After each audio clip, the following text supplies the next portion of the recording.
দানাদার সামনে ফিরে যাই, এই দানাদার তো দেখবে আমার ঝামেলা আছে। ওইটা ভাই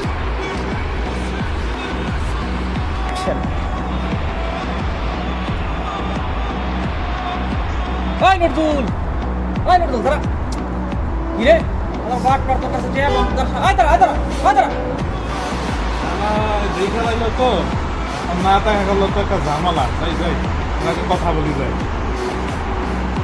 কি রে তুই তোর ডাক দিতে কি এরকম করতে থাকে। আসসালামু আলাইকুম। ওয়ালাইকুম আসসালাম। ভালো আছেন ভাই? ভালো কে ভাই তাই তোর কাছে টিয়া মামা আজকে কতদিন ধরে কত বছর হয়ে গেল 20 লাখ টিয়া নিস আর টিয়া দাস না 20 লাখ খালি বারবারই করস তোর আমি দেই তো ডাক দে তুই খালি বল আমার দে দে আজকে ভাই আমি তো অনেক একটা মুডে ছিলাম, বিকজ আমার একটা বিজনেস আছে, মানে একটা প্রজেক্ট করছি আর কি। ওই প্রজেক্টটা আমি 2 কোটি টাকা ইনভেস্ট করছি, ঠিক আছে। ওইখান থেকে আমার 5 কোটি টাকা আসবে, ঠিক আছে। আপনার তো 20 লাখ টাকা মাত্র। ওটা তো মাত্র 20 লাখ। এই বাটপারি ব্যবসা আমি মানতাম না। অ্যাকশন।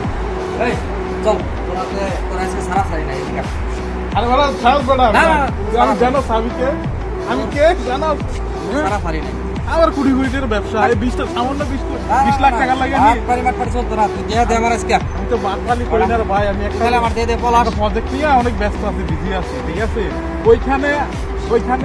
ওইখানে আমার অনেক লোক খাতা আছে, ঠিক আছে। ওনার দেখাশোনা করতে গিয়ে আমি টাকা করতে পারি না। সময় তো টাকাটা দিতে পারি না। দিয়ে দেবো ভাই, দিয়ে দেবো। আচ্ছা চেক লাগবো, চেক লাগবো, চেক আচ্ছা, দিবো। না আমার তোর চেক মেক লাগবে না তুই একবার চেক দিছ এই সময় তো ব্যাংকে কাজ এখন তো ক্যাশ হবে না, আমি চেক দিয়ে দেই, টাকা ওই ব্যাংকে থেকে দিয়ে আচ্ছা দেব। তুই কবে না দিবি তাই কম সত্যি কথা কবি আজকে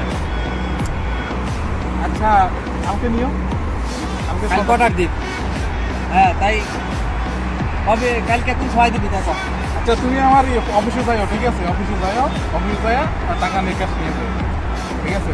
তোর কি অফিস আছে না তাও বাটপারি করস আচ্ছা আরে- ঠিক আছে তুই কথা কিন্তু ঠিক রাখবি বহুত দুই নাম্বারি করতে আর বলবি না না না করবো না, এটা সব মিস হবে না, ঠিক আছে। অফিসে যাও টাকা মিস দিয়ে হইলি তো খবর আছে যাও দাও। আচ্ছা তা ঠিক আছে শালার বাট পারে পাল্লাই পড়লাম রে ভাই আজকের কথা টাকা দিছি এই টাকা দিয়ে আমার টাকাটা খালি উঠাইনি তারপরে খবর আছে